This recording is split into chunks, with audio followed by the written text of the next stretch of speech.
नमस्कार दोस्तों, हमारे YouTube channel MB study point में आपका फिर से स्वागत है। दोस्तों आज हम बात करेंगे नेशनल एजुकेशन पॉलिसी के बारे में। तो दोस्तों जो नई राष्ट्रीय शिक्षा नीति जो आई है इसके बारे में आज हम बात करेंगे। तो ये जो फॉर्मुलेट की गई है दोस्तों, ये की गई सेंटर ऑफ गवर्नमेंट के द्वारा जो है इसको अप्रूव किया गया है। ये दोस्तों नेशनल एजुकेशन पॉलिसी जो होती है ये इंडिया के अंदर जो एजुकेशन है उसको प्रमोट और रेगुलेट करने के लिए चाहिए होती है। और ये जो पॉलिसी होती है नेशनल एजुकेशन पॉलिसी, ये कवर करती है elementary to higher education in both rural और अर्बन एरियाज में। दोस्तों अगर हम बात करें तो फर्स्ट एनईपी जो फर्स्ट नेशनल एजुकेशन पॉलिसी थी वो आई थी 1968 में और उसको अप्रूव किया था उस टाइम की जो कैबिनेट थी under the chairmanship of prime minister Indira Gandhi ji ने।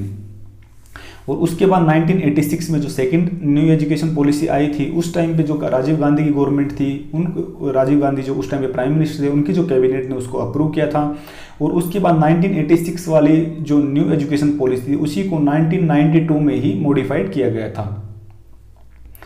तो जो अभी जो नई नेशनल एजुकेशन पॉलिसी आई है ये थर्ड टाइम है कि जो नई बन के आई है और इसका 34 ईयर के बाद जो है दोस्तों ये नए इसको ड्राफ्ट किया गया है 2020 में। तो अगर हम इसके ड्राफ्टिंग पैनल की बात करें तो इसमें के कस्तूरीरंगन जी जो हैं फॉर्मर इसरो चीफ हैं, उनके जो है लीडरशिप के चेयरपर्सन हैं जो है वो हैं ड्राफ्टिंग पैनल के नई एजुकेशन पॉलिसी जो थी हमारी 2020 की उसके। और इसको अप्रूव किया गया है कैबिनेट के द्वारा 29 जुलाई 2020 को under the chairmanship of prime minister Narendra Modi. तो दोस्तों जैसा कि हम देखते हैं कि जो नई एजुकेशन पॉलिसी आई है उसके अंदर कुछ ना कुछ नया ऐड हुआ है। तो उसके अंदर हम जानेंगे कि इसका नई एजुकेशन पॉलिसी का एम क्या है, नई राष्ट्रीय शिक्षा नीति में क्या क्या जोड़ा गया है और उसका क्या लक्ष्य रखा गया है।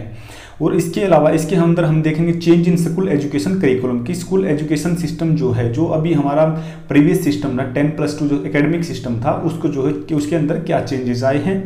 उसके अलावा इसके अंदर हम लैंग्वेज के बारे में देखेंगे, उसके अंदर कई लैंग्वेज के भी जो है इसके अंदर रूल बनाए गए हैं। कोई ट्राई लैंग्वेज फॉर्मूला है वो जो स्कूल को एडॉप्ट करना चाहिए उसके बारे में बोला गया है, उसके बारे में हम डिस्कस करेंगे। और फाइनेंस से रिलेटेड हम इसमें अंदर बात करेंगे और उसके कुछ इंपॉर्टेंट पॉइंट भी जानेंगे हम न्यू एजुकेशन पॉलिसी के। और इसके अलावा इन सब के बाद हम देखेंगे कि इस पॉलिसी के एडवांटेज क्या है और डिसएडवांटेज क्या है, क्यों इस नई नेशनल एजुकेशन पॉलिसी का क्रिटिसिज्म क्यों हो रहा है। तो आइए दोस्तों स्टार्ट करते हैं एम से। तो दोस्तों इसका जो एम है नई एजुकेशन पॉलिसी का, तो इसके अंदर जो सेवरल चेंजेस जो प्रीवियस जो एकेडमिक सिस्टम था उसके अंदर कुछ सेवरल चेंजेस लाने और उसके अंदर जो मेन फोकस जो रहेगा वो रहेगा क्वालिटी इनोवेशन एंड रिसर्च के ऊपर। और जो है इंडिया को एक नई नॉलेज सुपर पावर बनाने का इसके अंदर एम रखा गया है इस नई नेशनल एजुकेशन पॉलिसी में। तो दोस्तों आइए चलिए बात करते हैं इसमें change in school education curriculum. तो इसमें स्कूल एजुकेशन जो करिकुलम जो था 10+2 जो सिस्टम था दोस्तों उसको अभी क्या कि चेंज कर दिया गया है 5+3+3+4 के सिस्टम में। अब आइए दोस्तों इसको समझते हैं कि इसका मतलब क्या है 5+3+3+4 का जो सिस्टम है इसका मतलब क्या है। इसमें दोस्तों सीधा सीधा इसमें यह है कि जो फर्स्ट 5 ईयर जो of age group 3 to 8 year जो मीन्स बच्चा जो है 3 ईयर्स का होके 3 to 8 ईयर का मतलब जो उसका एज ग्रुप है उसके अंदर जो उसकी जो स्टेज होगी उसको बोला जाएगा फाउंडेशनल स्टेज। और उसके अंदर जो है 3 ईयर्स जो है वो होंगे प्राइमरी स्कूल के, उसमें आंगनवाड़ी हो सकता है, प्री स्कूल या प्ले स्कूल हो सकता है। मीन्स जो बच्चा 3 ईयर्स कंप्लीट करने के बाद जो 3 ईयर्स जो है आंगनवाड़ी में, प्राइमरी स्कूल में या प्ले स्कूल में स्टडी करेगा। उसके बाद जो है वो 6 ईयर का हो जाएगा तो उसका फर्स्ट में एडमिशन होगा और 7 ईयर का हो जाएगा तो उसमें 7 to 8 जो है उसमें सेकेंड ईयर में इसका एडमिशन होगा बच्चे का। तो मतलब जो फर्स्ट जो 8 ईयर्स तक जो है वो क्या है क्लास 2 तक जो है ब्लॉक किया गया है उसका जो एज क्राइटेरिया है। इसके अलावा दोस्तों अगर हम आगे बढ़ें तो प्रिपरेटरी स्टेज है इसकी। प्रिपरेटरी स्टेज में क्या है next 3 years of age group 8 to 11 years जो है वो होंगे क्लास 3 to 5 के लिए। और मिडिल स्टेज जो है उसमें दोस्तों है उसमें next 3 years of age group 11 to 14 होंगे, वो होंगे क्लास 6 to 8 के लिए। और इसके अलावा दोस्तों इसके बाद अगर हम देखें तो इसके अंदर आती है सेकेंडरी स्टेज। इसके अंदर जो है बहुत चेंज आए हैं दोस्तों। इसके अंदर जो है नेक्स्ट 4 ईयर्स जो होंगे वो 14 to 18 ईयर्स के, वो क्लास 9 to 12 होंगे। लेकिन इसके अंदर एक चीज़ अभी और भी ऐड कर दी है, इसके अंदर जो है हम सेकेंडरी क्लासेस के अंदर सेकेंडरी स्टेजेस में जो है हम मल्टीपल सब्जेक्ट चूज कर सकता है। जो स्टूडेंट है वो मल्टीपल सब्जेक्ट चूज कर सकते हैं। उसके अंदर जो है सब सब्जेक्ट को यानी सब स्ट्रीम्स को जो है इक्वल इंपॉर्टेंस दी जाएगी। और जैसे कि मान लो कि एक बच्चा है, अगर वो मान लो साइंस साइड से पढ़ना चाहता है, साइंस साइड लेके भी वो कोई स्पोर्ट्स का सब्जेक्ट या कोई कल्चरल एक्टिविटी का सब्जेक्ट, कोई फिजिकल एजुकेशन का सब्जेक्ट, कोई आर्ट का सब्जेक्ट या कॉमर्स का सब्जेक्ट भी चूज करना चाहे तो चूज कर सकता है। और दोस्तों प्लान ये रखा गया कि नई एजुकेशन पॉलिसी जो है इसको इम्प्लीमेंट जो किया जाएगा, इसका जो एकेडमिक है उसको 2022 से 23 का जो सेशन है उसके अंदर इसको इम्प्लीमेंट कर दिया जाएगा, इस एकेडमिक स्ट्रक्चर को। और दोस्तों इसके अंदर एक चेंज ये आया है कि पहले जो हमारा जो एज ग्रुप था, जो मैंडेटरी ऑफ स्कूलिंग जो एज ग्रुप था वो था 6 to 14 ईयर्स। इसके आने से, नई एजुकेशन पॉलिसी के आने से इसका क्या है कि एक्सपेंड हुआ है, ये जो हुआ है 3 to 18 ईयर्स, क्योंकि 3 ईयर्स के बाद में क्या है स्कूलिंग स्टार्ट हो जाएगी, जो कि आंगनवाड़ी, प्री स्कूल या बाल वाटिका जैसे स्कूल से स्टार्ट होके और 18 ईयर्स तक जो 10+2 जो है वहां तक ये पहुंचेगी। तो इस हिसाब से देखा जाए तो इसमें मैंडेटरी स्कूलिंग जो है वो हम देखे जाए तो एक्सपेंड हुई है कहीं ना कहीं। इसके अलावा दोस्तों अगर हम बोर्ड की रिगार्डिंग बात करें तो बोर्ड एग्जाम जो है कंटिन्यू रहेंगे 10th और 12th क्लास के लिए, जैसे प्रीवियस एकेडमिक सिस्टम होता था उसमें, बट जो उनकी इंपॉर्टेंस है वो थोड़ी लो स्टेक हो जाएगी, थोड़ी इंपॉर्टेंस कम हो जाएगी। मेन फोकस जो रहेगा वो रहेगा रिसर्च के ऊपर, नॉलेज के ऊपर एंड इनोवेशन के ऊपर, इनके ऊपर जो है मेन फोकस रहेगा, ना कि सब्जेक्ट के अंदर जो है मार्क्स लाने के ऊपर जो है मेन फोकस रहेगा। इसके बाद दोस्तों हम जैसे हमने पहले डिस्कस किया कि हम इसके स्ट्रीम के अंदर जो है जो ज़्यादा कोई गैप नहीं रहेगा, ज़्यादा सेपरेशन नहीं रहेगा among stream. Secondary classes student जो हैं वो मल्टीपल सब्जेक्ट भी जो है चूज कर सकते हैं, जैसा कि हमने पहले बताया था। और इसके अंदर जो है जैसे दोस्तों मान लो कोई आर्ट का स्टूडेंट है और वो मान लो मैथमेटिक्स का कोई सब्जेक्ट चूज करना चाहता है, कोई साइंस का कोई सब्जेक्ट चूज करना चाहता है, तो इस प्रकार वो चूज कर सकता है। साइंस का कोई स्टूडेंट है, अगर मान लो कोई वो स्पोर्ट्स की कोई सब्जेक्ट जो है उसको चूज करना चाहता है तो वो इसको चूज कर सकता है। तो इसमें जो है मल्टीपल सब्जेक्ट का जो है चूज करने का ऑप्शन रहेगा और सब सब्जेक्ट को जो है इंपॉर्टेंस दी जाएगी, इक्वली इंपॉर्टेंस। अब दोस्तों इसके अंदर अगर हम बात करें तो लैंग्वेज के बारे में, लैंग्वेज का एक बहुत बड़ा फैक्टर इसके अंदर उभर के आया है। एनईपी ने, जो नेशनल एजुकेशन पॉलिसी ने, उसने फोकस किया है कि मदर टंग के ऊपर, एनईपी ने फोकस किया है कि मदर टंग के ऊपर जो है फोकस किया जाएगा, क्योंकि एनईपी जो हमारे पॉलिसी जिन्होंने फॉर्मुलेट की है उनका मानना ये है कि जो जिन्होंने रिसर्च किया इसके ऊपर कि जो बच्चे जो हैं जो अपनी मदर टंग है, लोकल लैंग्वेज या रीजनल लैंग्वेज जो है उसमें क्या है जल्दी कैच करते हैं चीज़ों को। तो उसमें क्या है कि ये बोला गया है, नेशनल एजुकेशन पॉलिसी ये रिकमेंड करती है कि minimum up to 5th class, कि कम से कम 5th क्लास तक, और अगर हो सके तो 8th या उसके बाद भी जो है नेशनल एजुकेशन पॉलिसी की रिकमेंडेशन ये है कि लोकल लैंग्वेज या रीजनल लैंग्वेज में ही स्टडी कराई जाए बच्चों की।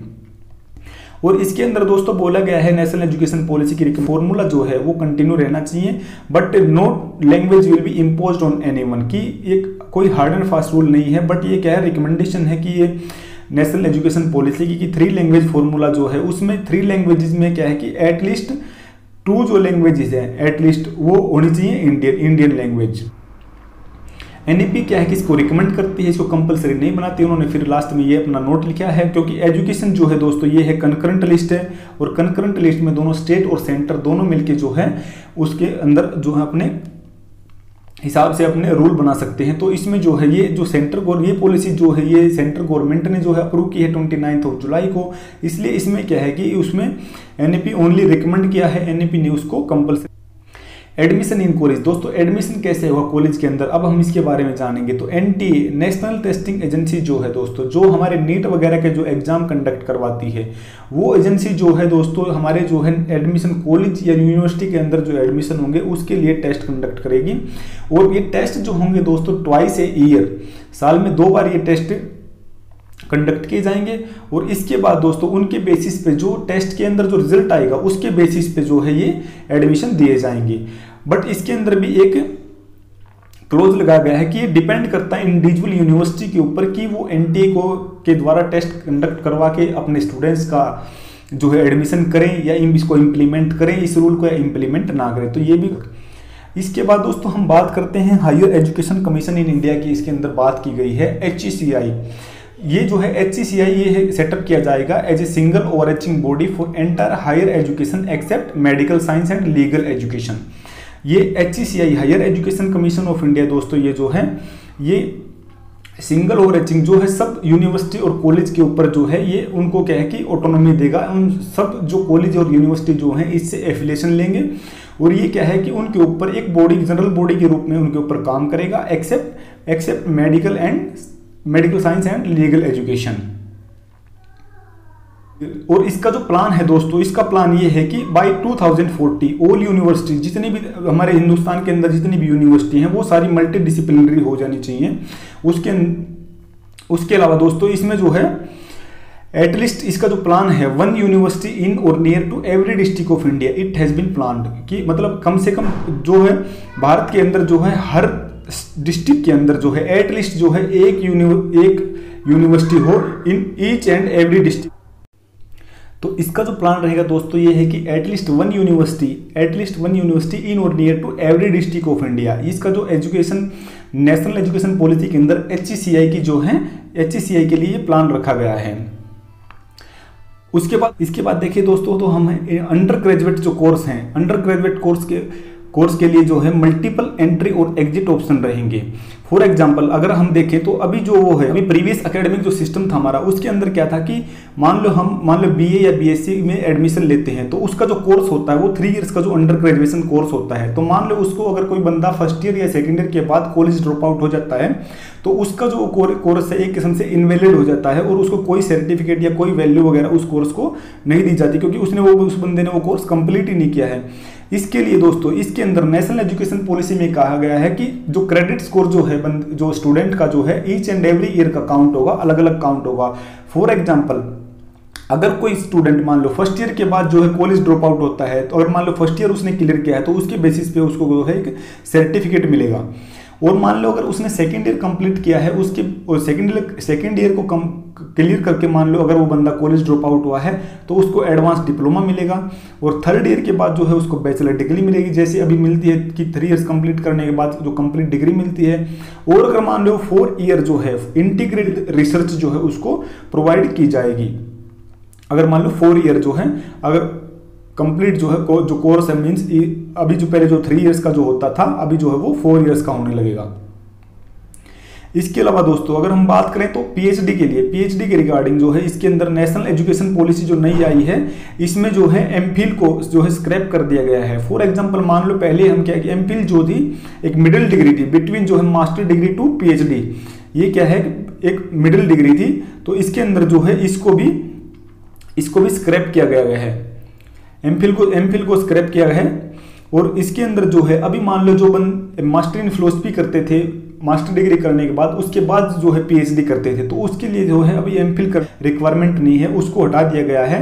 और इसमें जो है हम डायरेक्ट जो है मास्टर डिग्री के बाद जो है अब पीएचडी कर सकते हैं। इसके अलावा अगर मान लो टेट की टीचर की एलिजिबिलिटी टेस्ट, जो टीचर की रिक्रूटमेंट के रिगार्डिंग भी इसके अंदर नेशनल एजुकेशन पॉलिसी के अंदर क्लोज डाले गए हैं। टीचर जो है इसके अंदर मेन फैक्टर में रखा गया है, क्योंकि टीचर ही जो है जो बच्चों का जो है आगे का जो भविष्य है वो बनाते हैं दोस्तों, ऐसा देख के ऐसा माना गया है। तो टीचर जो टेट का जो एग्जाम है दोस्तों, टीचर एलिजिबिलिटी टेस्ट है, उसको थोड़ा और स्ट्रेंथन किया जाएगा, उसको स्लाइट मोर टफ किया जाएगा टेस्ट मटेरियल के द्वारा भी और टीचिंग एप्टीट्यूड टेस्ट कंडक्ट करवा के भी। कोई भी टीचर को मान लो अगर हम आगे से अभी जो नेशनल एजुकेशन पॉलिसी के बाद रिक्रूट किया जाएगा तो उनके लिए टेट का जो एग्जाम है वो कंपलसरी हो जाएगा both private and government school में। और उसके अलावा जो है उनका एक डेमो टेस्ट भी लिया जाएगा टीचिंग एप्टीट्यूड टेस्ट का। और ये दोस्तों इंप्लीमेंट हो जाएगा completely by 2020। The minimum qualification for a teacher is 4 year integrated BEd. और उसके अलावा उसके बाद में जो है उनका डेमो क्लासेस करवाया जाएगा टीचिंग एप्टीट्यूड टेस्ट के लिए, टीचिंग एप्टीट्यूड टेस्ट के लिए प्लस में इंटीग्रेटेड जो है बीएड हो जाएगा, प्लस में डेमो क्लासेस जो है होगा टीचिंग एप्टीट्यूड टेस्ट का। इसके अलावा दोस्तों अगर हम बजट की बात करें, फाइनेंस से रिलेटेड बात करें, तो इसके अंदर इसका भी क्लोज डाला गया है। करंट का जो हमारा जो पहले नेशनल एजुकेशन पॉलिसी थी उसके अकॉर्डिंग जो हमारा जो एक्सपेंडिचर था, करंट का जो फाइनेंस एक्सपेंडिचर अगर हम देखें तो it was around 4.30% of GDP including centre and state जो है। तो ये जो है दोस्तों बहुत कम था, तो इसको जो है इंक्रीज किया जाएगा up to minimum 6% of the GDP at least. इसको जो है इंक्रीज किया जाएगा कि मीन्स क्या है कि एजुकेशन के ऊपर एक्सपेंडिचर थोड़ा ज्यादा अलॉट किया जाएगा। इसके अलावा दोस्तों अगर हम बात करें ग्रोस एनरोलमेंट रेशियो का जो है गोल रखा गया है 2035 तक, कि मान लो जो ग्रोस एनरोलमेंट रेशियो जो है, फॉर एग्जांपल मान लो अभी अगर हमारा जो है जो ग्रोस एनरोलमेंट रेशियो है वो अभी 56% में। इसका मतलब क्या हुआ दोस्तों, इसका मतलब ये हुआ कि अगर मान लो बच्चे हमारे जो है मिडिल क्लास में जो है 100 बच्चे पढ़ते हैं, तो सेकेंडरी स्कूलिंग तक जो है बच्चे 56% ही रह जाते हैं फॉर क्लास 11 एंड 12। बाकी बच्चे क्या है ड्रॉप आउट हो जाते हैं किसी न किसी वजह से। और हायर एजुकेशन के अंदर अगर बंदे हायर एजुकेशन में जो है 50% का जो है गोल रखा गया है, और करंट में जो है 26% है। मीन्स करंट में क्या है कि 1/4 बच्चे ही जो है हायर एजुकेशन तक पहुंच पाते हैं, और इसका जो टारगेट रखा गया है वो एटलीस्ट 50% तक रखा गया है। और सेकेंडरी क्लासेस के लिए ये जो है 100% का टारगेट रखा गया है, करंट में जो है 56% ही है।